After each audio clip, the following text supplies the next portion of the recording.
Commercial real estate agents within your residential real estate team? Yep, Grant Johnson turned what might have been a passing thought into immediate action and now has 11 commercial agents with $100 million in listings that just closed $25 million last week alone. For about a decade, Grant ran a smaller real estate team that was producing between 100 and 150 closings per year. But he's recently stepped on the gas, and he's here to share with you how they've tripled production over the past few years. Why a 5-staff, 120-agent ratio works for them. Why he's never pushed the team brand and has always been agent brand first. What they learned in their first 2 market expansions and what they're doing differently on their third. And why building a real estate team isn't the right choice for the majority of people. Enjoy your time with Grant Johnson right now on Real Estate Team OS. No matter where your business is today or where you want to take it, you'll get there faster and more profitably with an operating system. Welcome to Team OS, your guide to starting, growing, and optimizing a real estate team. Here's your host, Ethan Butte. Grant, it has been an absolute pleasure to connect with you in person several times over the past year or so. This conversation is totally overdue. I love some of the ground that we're going to get into. Welcome to Real Estate Team OS. Thank you. I'm excited to be here. You're doing some very interesting things, including commercial alongside residential. So we'll get there, but I like to set this up a little bit with some context for you and some of your perspective. And we'll start with a must-have characteristic of a high-performing team. What comes to mind for you? Number one is drive. You have to have a drive that nobody else has, in my opinion, because running a team, I posted on this last week, I think, it's not easy. It's not for everybody. I was speaking on a panel last week and they asked, when should somebody start a team? And my answer was 75% of you never should. And it's truthfully because you don't start a team to make more money usually. You don't start a team because your life's going to get easier. You start a team because you want to change other people's lives. And so if you're doing it for more money, just sell homes. So I hope that answered your question, but it's got to be drive, but it's also got to be the willingness to help change other people's lives and change the direction of their life. Yeah. So that drive, you had it before when you were selling, 70, 80, 100 homes. You have it now as the leader of a 120 plus agent organization.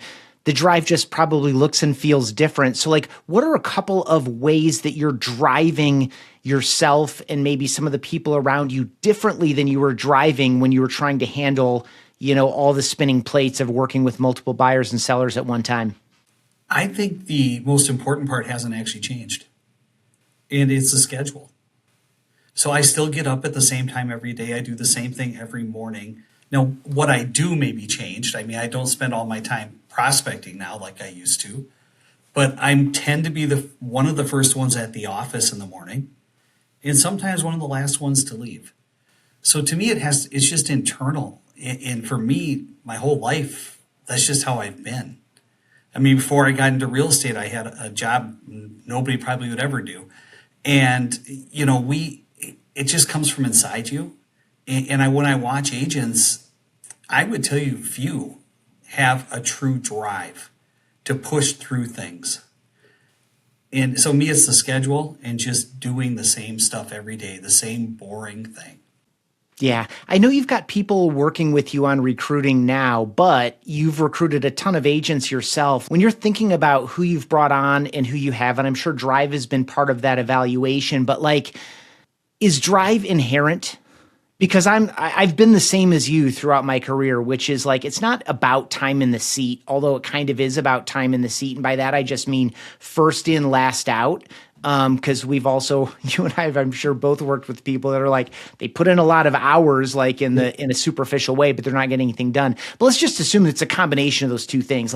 I'm working hard on about the right stuff in about the right order, and I'm doing it for longer than a lot of the people around me. Is that drive to do that inherent in someone, or have you seen it coached up in someone or unlocked in someone? Does someone have it or not? And you're kind of looking to evaluate that when you're looking on who to bring around you. I think they have to actually have a why. The old, what is your why? You have to have something that is going to take you to the next level.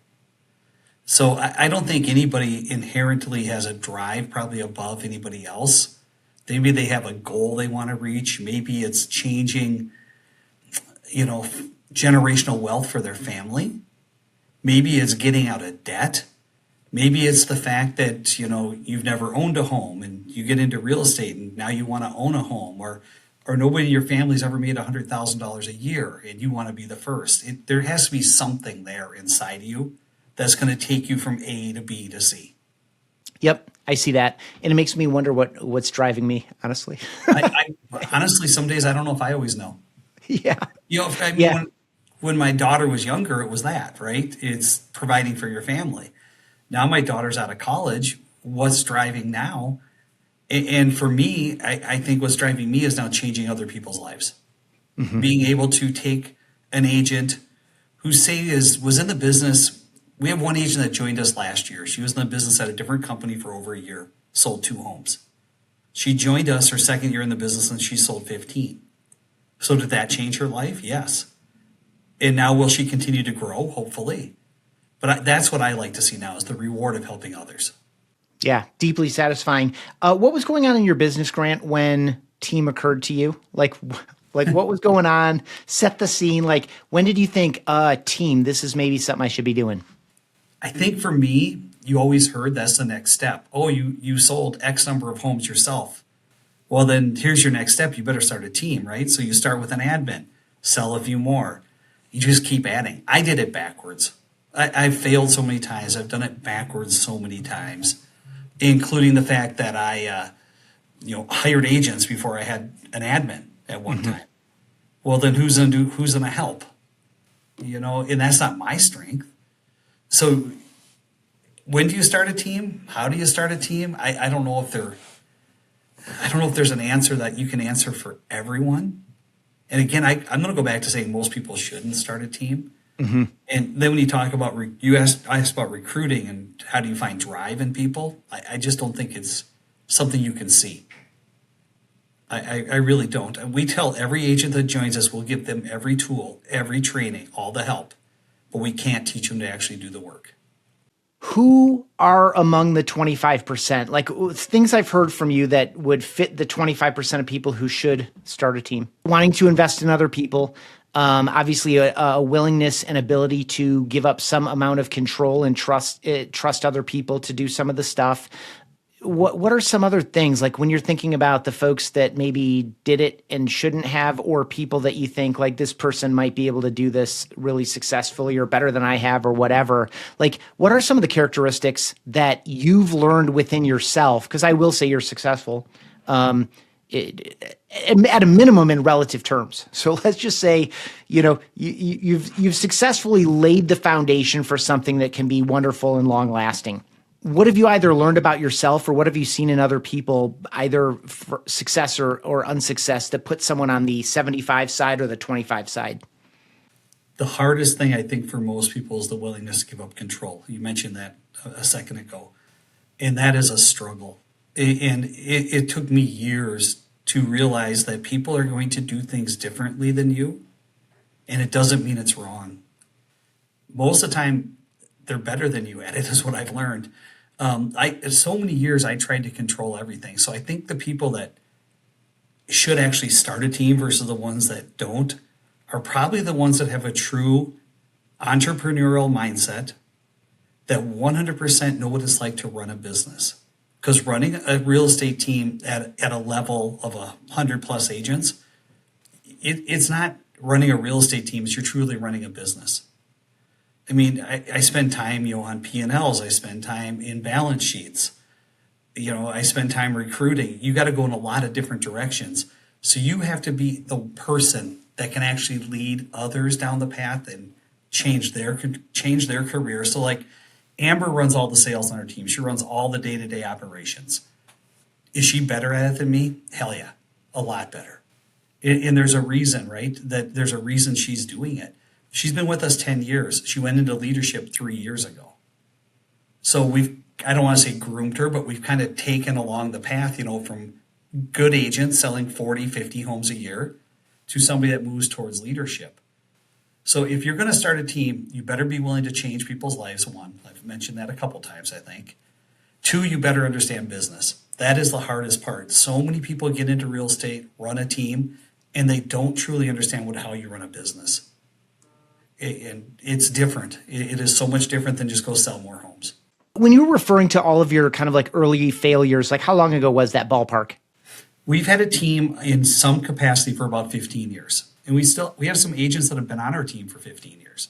There are so few reasons that someone should be going like medium to far down the road, like in the start phase, and not recognize that this thing needs to be designed like a business. Like I feel like there are enough people, enough voices now that didn't exist 15 years ago. I mean, at that time, it was, a lot of the leading voices with regard to building a successful business were the ones wondering, what the heck do I do with this group of people that are calling themselves a team, But now we're so much farther along. Like, I know that you're coaching team leaders, associated with Chet Black's organization. What are you seeing now among earlier stage team leaders that you wish you knew back then? I wish I would have known how to recruit, how to add the right people. I so many times we've added people that probably weren't the right culture fit or didn't have the right stuff to be really good at real estate. And I wish I would have held to standards at a higher level early on. We didn't. We kind of let people do whatever they wanted. And we've learned that you can't. You have to have standards in place. What do you think that was about for you? Like, was it conflict avoidance? Was it, I'll deal with that later? Was that I'm so busy doing these other things, including maybe still, producing closed transactions myself? Like, or is it a mix of all those things? I had to learn to like accountability myself. I am the type of person that, well, let's be honest, I was a C student or lower. So I don't necessarily like to do things the way that it's supposed to be done always. And so when somebody told me you should do it this way, maybe I thought I could do it smarter and better. And I had to learn that isn't always true. I listen so much better now than I did 10 years ago. And I'm probably a lot calmer than I was 10 years ago. Describe for me your team as it is today, like market, size, structure, culture. Like give us the basics for someone who isn't familiar with what you're doing there in the Twin Cities and beyond. Yeah, well, we're in Minneapolis, St. Paul, and Wisconsin. Soon to be more that we'll be announcing, which is pretty exciting.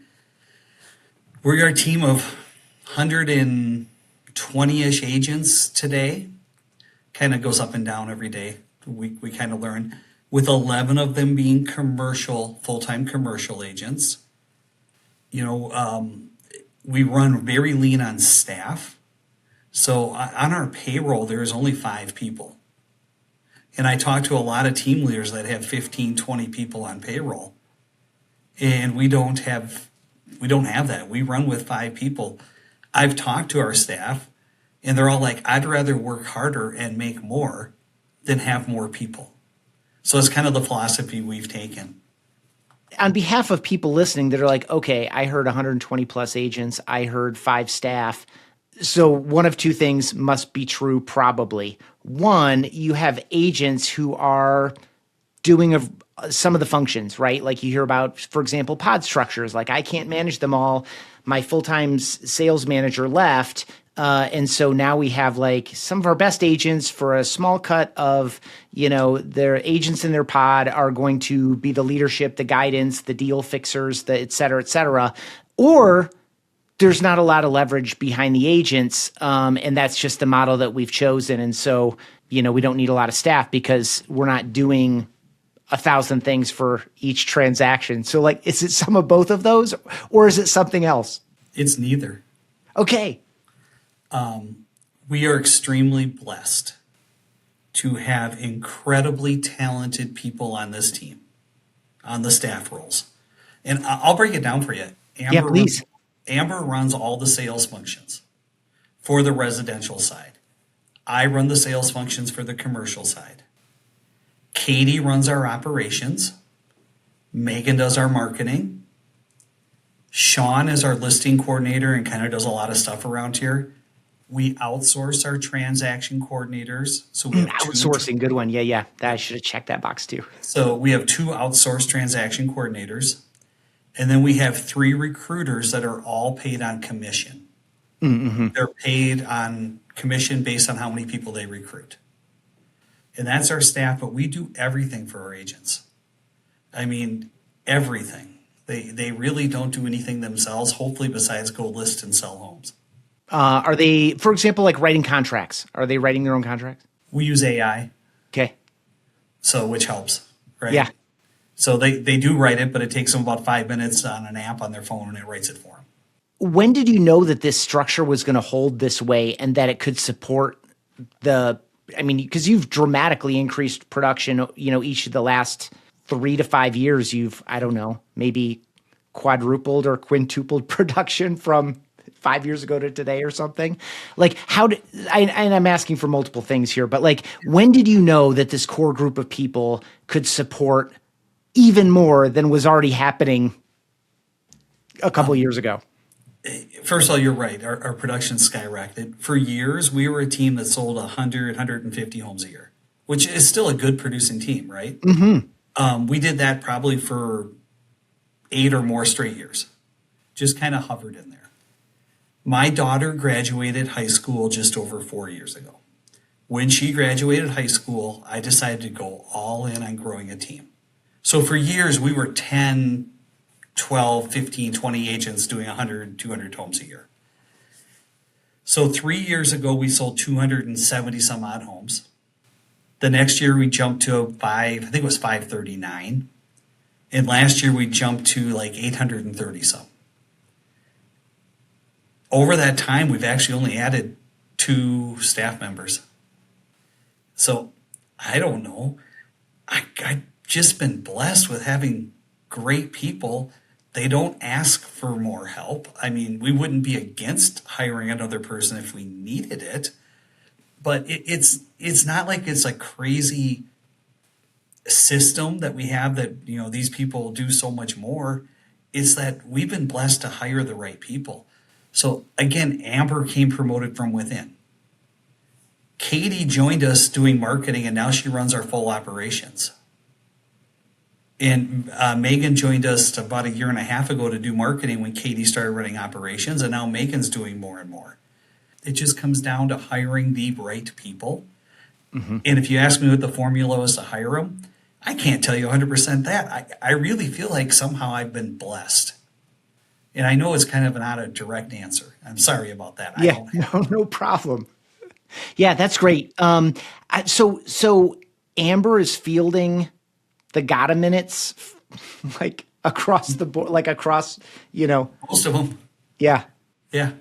I mean, I get a few here and there too, right? But most of them is insane. I mean, Amber's work ethic is second to none. And so is Katie's. And they both are partners in the team now. So they have, some skin in the game. They participate in the profit. And so, but I really don't know how to say it. I know I sound like an idiot that I don't have a direct answer for you, but it really is that we are just blessed having such great people here. For what it's worth. And for the record, for folks watching, listen, idiot is a word that literally never occurred to me in this conversation. But it's just, I don't have a direct answer to tell you, we have this system, we follow this and this and this. Now, do we have systems for everything? Of course we do. But we just have people that can maybe do more than the average person or are willing to. And really good systems, and the commission-based recruiting helps as well. And so is Amber's doing onboarding, ongoing training and coaching and... Yes. So Katie does the onboarding. Okay. Amber does the coaching and training. We don't do one-on-one of that, though. We do groups. So we group them based on production or on goals. Because we found when you have 120 some agents, how do you actually do 120 one-on-ones? It's too hard. Well, and then also too, like this, at a certain point, if you're building systems and running them, for folks who've maybe 2, 3, 4, 5 years out of production, this idea of like your top producers kind of having facilitated coaching and training between each other probably makes as much sense as someone else being like the person on high in the ivory tower suggesting that this is how this should go. Yeah, I mean, it happens every day, right? Shayna is one of our top producers, and if Amber can't do accountability, Shayna will be the one doing it. Tammy is one of our recruiters. Tammy was the top manager for the largest real estate company in Minneapolis, St. Paul for 15 years. So you don't think people go to her with questions? Of course they do. Right. So it's what is the old concept? It takes a village. Yeah, We totally. kind of have that village thing going on where everybody's willing to step up and help each other. Last weekend, the Real Producers Award show here in the Twin Cities, we won the Team Excellence Award, which is really cool, right? Truthfully, the only award I cared about because it was about the whole team.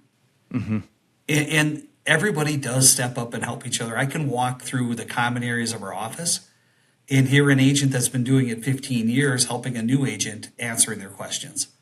So not everything falls back on leadership. Everybody's a leader here in their own way.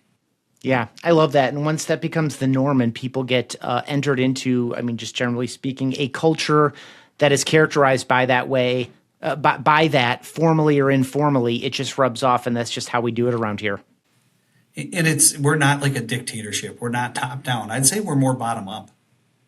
And our agents will come to us with suggestions. And if they're good, we'll do everything we can to implement them. Yeah, okay. I want to go to the commercial division because you have a dozen or so commercial agents with, I don't know, something close to $100 million in listings right now, working within the context of your residential real estate team. And there must be someone else doing it. If you've met them, let me know. But it seems pretty unique to me. And I would love to hear you out on like, when and why did this occur to you, and where does it fit within the context of the broader team? Well, the truth, 100%, and I'm going to sound goofy. One morning I was showering and I thought, damn, we should do commercial real estate.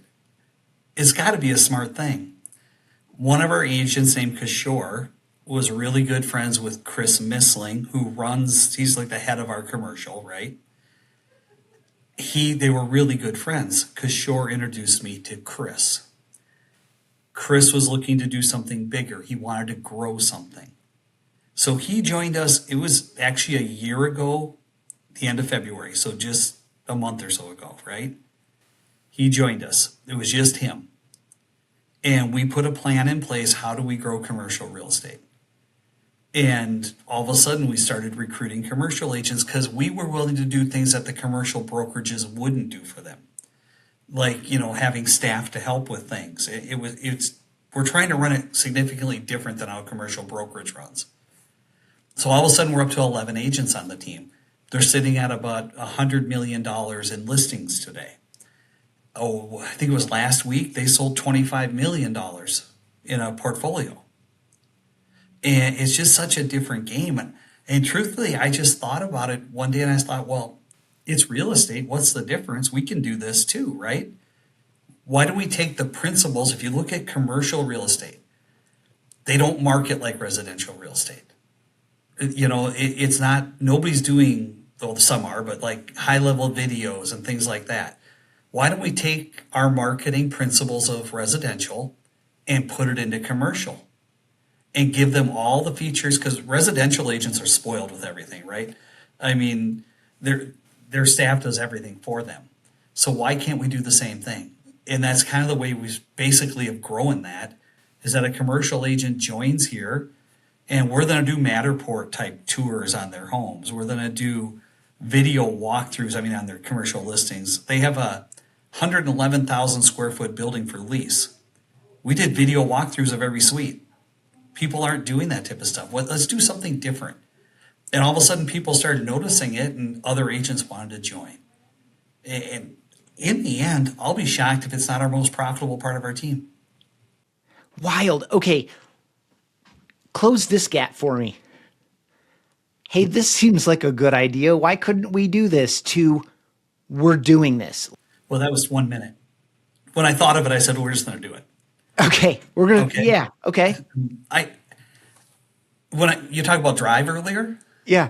See, now, if you talk to anybody around here, they're going to say, Grant has too many ideas, too many things he wants to do, right? Which is probably very common. Well, this was one that I just said, oh, I don't care what anybody says, we're just going to do it. Because it seemed like a good enough idea. It seemed like something we could truly do at a high level. And a key part of that idea was we're going to apply what we've been doing for residential to this space. Yes. Like that was like foundational to the idea. Look at commercial real estate, right? Commercial real estate is very old school still. I mean, it's residential agent is what, 75% women, probably 25% men. Commercial is probably 90% men, 10% women. And I'm going to get in trouble. Women are better than men at so many things when it comes to marketing and social stuff. So why can't we take what we're doing here and apply it to here? And that's basically what we did. And honestly, from the day we thought of it, about a week later, we were launched. We didn't mess around on that at all. Was there anything like legal or technical or like little roadblocks that you had to get out of the way? Well, we're with Real Broker. So Real doesn't have a commercial division. So I did reach out to people at Real and said, we want to do commercial. And they said, I'd go for it. I said, okay. So I talked to our broker and he said, that's a great idea. Let's do it. So. And it was just that easy. Yeah. I feel like, you get a year or two under your belt and you have a whole system that you could be teaching and like a whole nother line of revenue against the commercial division besides the revenue that it's producing on its own, simply because I don't know what I don't know. I've literally never been in your seat. I've never been a real estate agent. I've certainly never been a commercial agent. But the premise of what you're doing and the early signs of success say more of the types of teams that I've been hosting on the show will be doing this in 5 years, is my assumption. We want to take it to where we're doing events centered around commercial real estate, right? We're working on that right now. Who can we bring in as a speaker? How many teams have an event around residential? A lot do. How can we take that to the commercial realm? That's really where we want to head to with it. I think the most exciting thing for the commercial agents is they get probably 2 to 5 referrals a week from the residential agents.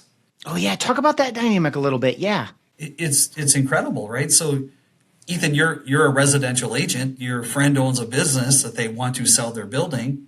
You're gonna be like, I don't really do that, or I don't want to try to do it, right? It's a big industrial building. All of a sudden, one of our agents referred a $5 million office building over to the commercial guys.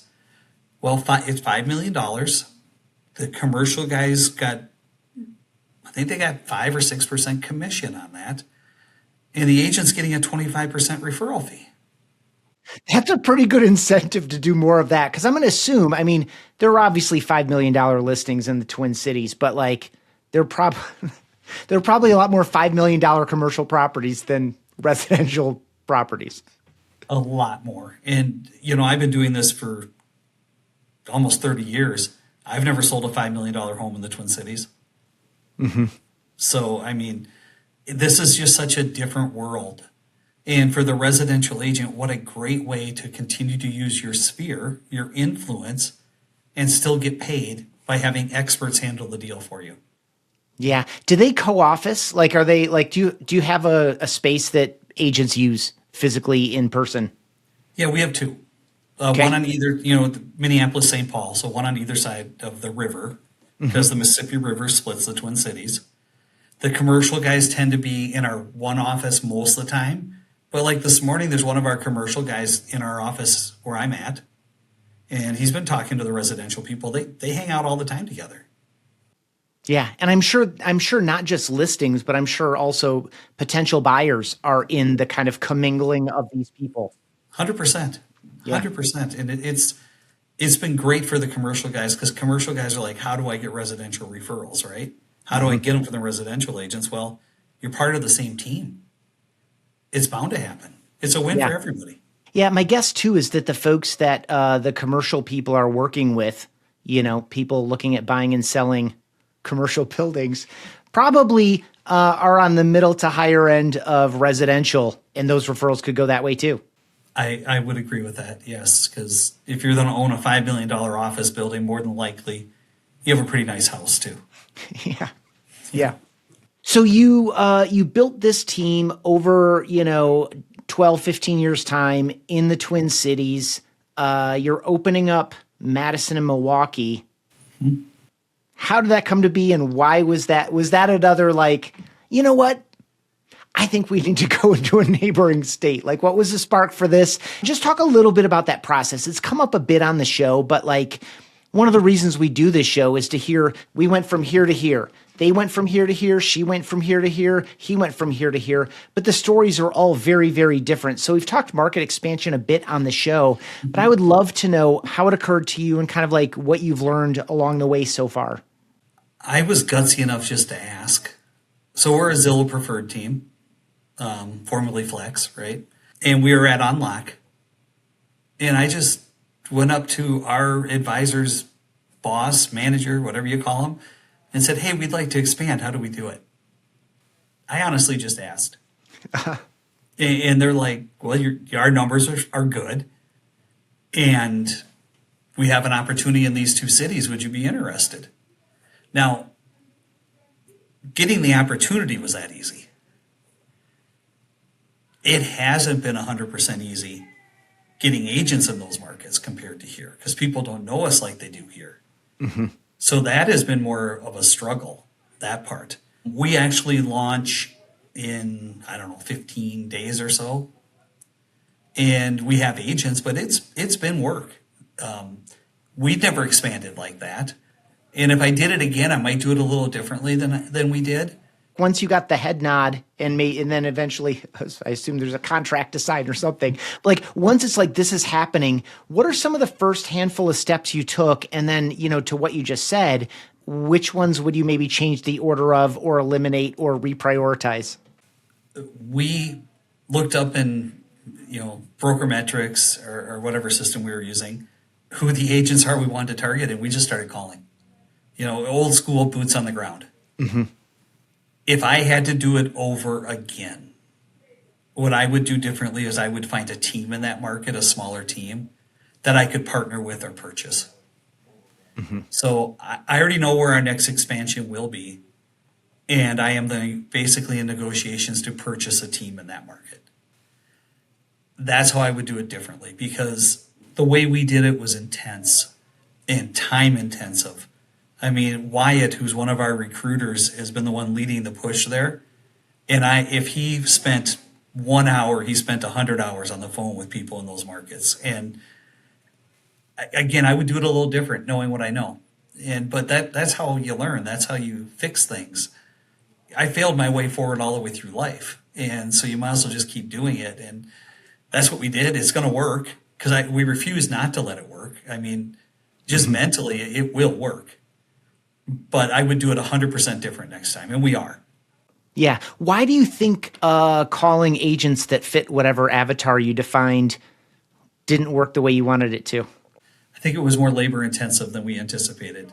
We honestly thought we'd call people and they'd be like, yeah, I want to do that. And we just thought, yeah, this should be easy. It wasn't. It's just that you got to keep... It's amazing. You get somebody to say yes, and then a week later they're a no. And so I just think finding the right person to partner with in a market is the way to do it. And so that's the next time we do this, we'll have the right leader in place long before we do anything. Grant, bear with me on a quick promotional announcement. For anyone that wants to dive deeper into this process of growing into new markets by acquiring teams of people, it's probably 4 or 5 episodes back, I had Jason Mitchell on, who's based out of Phoenix or Scottsdale. And I think he's in 43 of the United States at this point. And this idea of partnering or acquiring groups of people has been his MO. I don't know for how long. And I don't know if he had people working the phones in the earlier days of their organization doing that. But again, it's episodes 104 and 105 back to back. We did 2 episodes. And we kind of dive into this topic a bit. And I want to stay in the zone with you too, Grant, which is, how did you know that this leader was the right person and that their agents are the right agents? Like, what does due diligence look like in this type of experience? I was blessed on this one that I already knew them. I've known them for years. I knew what their strengths were, the weaknesses of their group, and what we could add to it. And so knowing that, we just started conversations. Mm-hmm. And it was really about creating something that was a win for them and a win for us. And so, really, I probably should have called Jason before we even tried to do this and learned what he was doing. But, like the next one we're doing, we don't have a flex or preferred contract in that market. We're just going and hope to get one in the future. Mm-hmm. So we are, there's already an established team that has agents and does production. What is the value prop? Like, how do you open up that conversation and say, like, I've got an idea for you? Like, what is in it for them? For them specifically, they needed leverage, systems and leverage that we have. And I think for them, that was what that they needed to make it happen. I guess in my head, I go, it could be different for everybody. Some Mm-hmm. people might need lead flow. Some people might need a system. Some people maybe lack leadership. It could be a lot of different things. But specifically for them, it was systems. Mm-hmm. And we can leverage what we have. Talk about brand considerations, like brand considerations in your new markets in Wisconsin and brand considerations with somebody who's already running a team like Grant Johnson Group that plays in the Twin Cities. You've got a reputation, you've got a network, et cetera, et cetera. Like, is it just the systems and they get to kind of do their own thing? Like, how are you opening up, or what are the implications here? Well, my ego isn't so big anymore that I need to have my name on stuff. So I would love to take it off, first of all. They won't let me around here, but I would do it instantly. In other markets, if we partner with because there's so much value in it in the local market, just because of the duration and tenure. I hate to say that, but Yeah. maybe. What we're going to do is let them brand themselves. But we run our team like that here in the local market, right? Our agents all brand themselves. It's not branded as a team. I mean, the team's on everything, but like our for sale signs have the team's name at the top, the brokerage at the bottom, and the middle is all about the agent, including their photo, their phone numbers. We are not about all branding the team. It's just not how I've ever wanted to be. I had a coach years ago tell me you have to brand the team. It's got to be all about the team, My head goes different. If I want to recruit great producers and great agents, they want to brand themselves. So if I'm a great agent and I'm going to go list this $1 million home, do you want my name in front of it or your own? Well, we just had an agent join us and she sells 40 plus homes a year. So she's a really good producer, right? Do you think she wants Grant Johnson in front of her listings? I wouldn't. No. So it's not about me. If you're going to be good at leadership, you can't make it all about you. It has to be about the people that you're leading. And that was one of the simplest things we could ever do, was take the importance of the team name away and make it about the agent. I heard you off the top say that you're kind of like leading the charge on commercial, although I'm sure it's getting its legs under itself. How has this market expansion affected your day to day? Like how much, like who's driving this? How are you involved in it? What do you think that will look like for you, as we get deeper into the year? I did the vision on it. Amber and Wyatt implemented it. They've 100% handled it. They went to Milwaukee and Madison last week. They met with the agents. They didn't even invite me, which was fine. But yeah. They truly are the ones handling that whole expansion part. Probably as we grow, if we continue to do this, we probably need to hire somebody, whether Amber takes the role of doing that and somebody else steps in and helps with, training and accountability or whatever it may be. We're probably getting to the point where we need to add somebody for that if we're going to continue to do it. Yeah, agree. That makes a lot of sense. How do you all stay on the same page so that people can pick up on the groundwork that you've laid and fulfill the vision? Obviously, we know EOS, and we probably run a real loose system of it, is what we do. But every Monday at 9 a.m. we meet. as a group, the leadership of the team and all the staff. It's one meeting. I share an office with Amber. I don't have I've in 25 plus years of real estate, I've never had my own office. If Amber and Katie and I speak probably 3-4 times a day. So it's constant communication. And we meet every Monday at 9 a.m. Amber, Katie, and I sit down once a month to basically go over things like books and different systems. And I go through the P&L and the balance sheet every month and say, do we want to keep this or do we want to cut it? And we do that as a group. So it's just constant communication. And I tell you, probably the hardest lesson, the lesson everybody who wants to grow needs to learn, is to get out of their own way. Mm-hmm. So by that, I mean, I don't make all the decisions anymore. Not all the decisions are ran by me. And by letting people make the decisions and run with something, it has changed the direction of everything we do.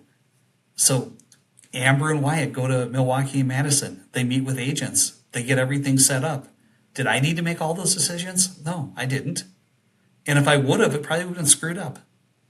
So yeah, I think the biggest lesson in leadership for me was learning to trust others. Yeah. What does the rest of this year look like for you? Like, what are you most excited about? Besides the basics, excited about growth, excited by seeing people grow. From the business standpoint, growing the bottom line is really what I'm concentrating on this year, is taking our profit. Last year we were up compared to the previous years, but I want to continue to grow that. And it really is through a few things. Expense control is probably the number one thing, right? You can either make more or spend less. And I don't know if there's another theory behind it. So I'm really excited to dig more into that type of stuff.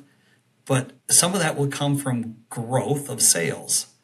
So if we sold 331 million last year, is about the number at residential. What if commercial adds another 100 or 150 million to that? What does that do to the bottom line? Mm-hmm. Hopefully it helps it a lot, right? Or we did something really wrong. And so for me now, it's really come down to running a business. And I get more excited about those meetings and different opportunities that come because we're growing than I do necessarily about talking about how to go list a house. And don't get me wrong, I'll still sell probably 10 homes this year from people I know. Okay. Yeah. First of all, if you're not going to, I think you still need to know what's going on in the market. Yeah. And that's how I learn is, say my uncle calls and wants to sell his house. Am I going to send somebody else? That'd be weird. So I still do about 10, maybe 15 homes a year, but let me run a business. That's really what I enjoy. Yeah, I love that, man. It also keeps you familiar with the way that you're handling, the back end on behalf of an agent. Like it's not just staying in touch with the market and what's going on and what the conversations are and these types of things. It's also like staying in touch with your own business in a different way too. Actually, I'm going to go on a listing appointment tonight. Okay.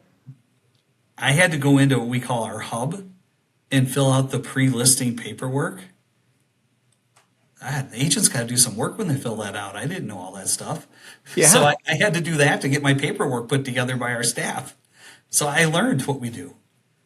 And that's what I say. I don't know every system we have or every process because I don't need to. But I learned one today because I had to do it. So you've essentially run two different types of businesses and you're a few years into this kind of like second phase of the team where you're growing, you're pushing in new directions, you're pushing into new markets, you've dramatically grown agent count, versus that first phase, which was, a collection of folks selling, 100 to 150 homes a year or something. So two dramatically different lines. I know we kind of hit this a little bit off the top, but between your own experience, the people that you talk with in the industry, maybe the types of folks that you're coaching, like if someone is in that 6, 7, 8, 10 agent range, they're still producing, they have a small staff that's, sufficient to deliver a great level of experience and to provide agents leverage.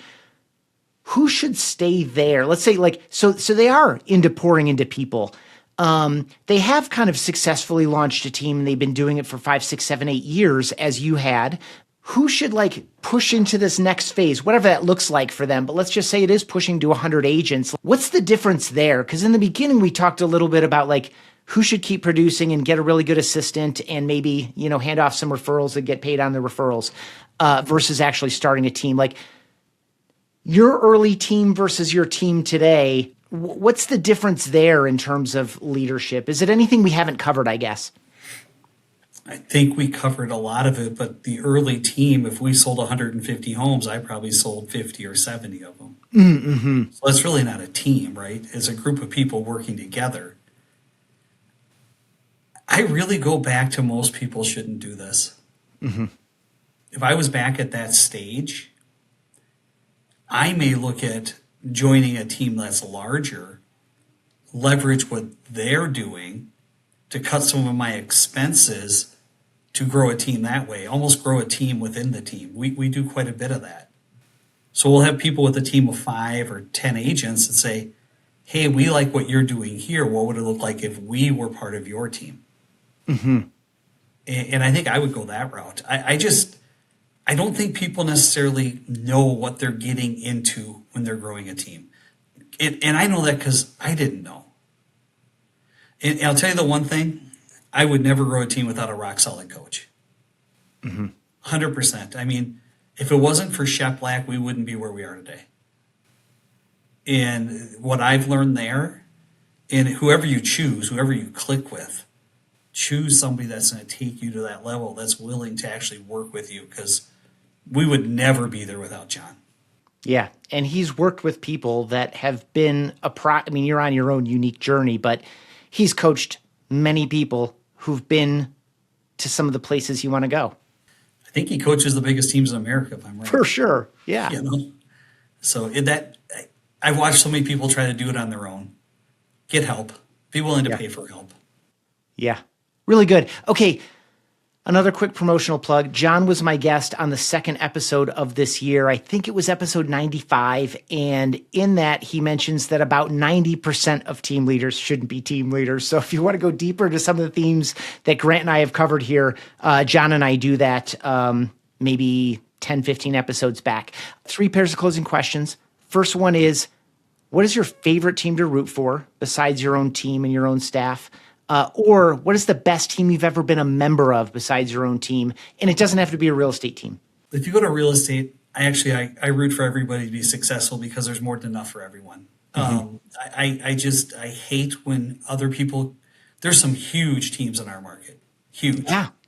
And there's enough for all of us. And by the way, we're all friends. We get along, we talk. And if one of my agents leaves and goes to one of their teams, it's fine. It's back and forth. What's best for the agent? I am going to root for everybody to be the best they can be. But if you want to talk like sports, we're a Vikings town, a Twins town, Timberwolves, Wild. So I'm going to root for all that too. Yeah, it's one of the things that I love as someone, again, who has kind of served into the real estate community, but never been like a direct member. I'm kind of like, I'm the side door, in the vendor category or something. I don't know, is how my relationship to real estate has been. But one of the things I love about it so much is what you just described, which is the cooperative nature of all of it.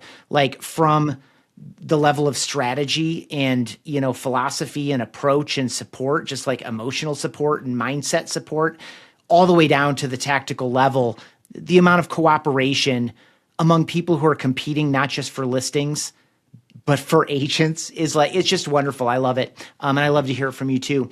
What is one of your most frivolous purchases, Grant? Or what is a cheapskate habit you hold on to even though you don't need to? I do pick up coffee at the coffee shop for the staff every morning, which probably is frivolous. I don't need to do it. We have coffee here. I am relatively, I don't spend a lot of money on stuff. It's just not who I am. Crap, I just need a small 2-bedroom house and I'm happy. I love vacations, so I'll spend money on vacations. But frivolous, probably spending $60 a day on coffee for our team. I love it. It has multiple benefits. Same. I've lived for almost 20 years now in a 2-bed, 1-bath house. And it's more than enough, and that's, I think a lot of that is mindset as well. How do you invest your time in learning, growing, and developing? Like, what does it look like? What are you doing? Or what does it look like? What are you doing when you're investing time in resting, relaxing, and recharging? learning, go against a lot of people. I'm not a huge reader. I am not a guy that sits down and reads a book. I learn best by listening to other people. Truthfully, things like we're doing right now, a podcast or something like that, that's how I'm going to learn. Or going to events. We go to a lot of events. I always thought they were stupid for years to go to events, right? And I thought, well, why would I spend money to go to Vegas, to go to this or that? And once we started doing that, it's amazing how much our business changed and how many people we met that are willing to share. I mean, friends in other parts of the country that are doing things. They're like, oh, I did it this way. You learn so much. So I learned through people. Mm-hmm. You're talking to a guy that was 2 colleges asked him not to come back because his grades weren't that good. The third one gave me a degree. But, okay. True story, University of Minnesota, when they decide your grades aren't good, they take you into a room with white walls and there's 4 people across the table from you and they say, hey, you probably shouldn't come back here next year. And I'm like, well, we could have done this over the phone, right? You told us exactly what my thought was. Like, why are we all here? Yeah. Yeah. So, my way of learning is probably different than most people, but I learn by watching others. I'm really good at observing what others are doing. And that's probably one of my biggest strengths. Yeah. And it has been a joy to get to know you a little bit in person rather than virtually. I personally benefited from your commitment of being on the road. Grant, if someone wants to connect with you, learn more about your team or you, or where should someone go if they want to follow up on this conversation? What are a couple links I should make sure to include in the description down below? They can all have my cell number. Okay. It's 651-324-3787. Or they can always email me, grant@grantjohnson.com. Awesome. Grant is who he presents himself to be. He's insanely approachable. He's incredibly humble. He's incredibly accomplished. Grant, I appreciate you spending this time with me. I look forward to what is ahead for you and your crew throughout 2026 and beyond. Thanks for doing this. Thank you. I had fun. Thanks for checking out this episode of TeamOS. For email exclusive insights every week, sign up at realestateteamos.com.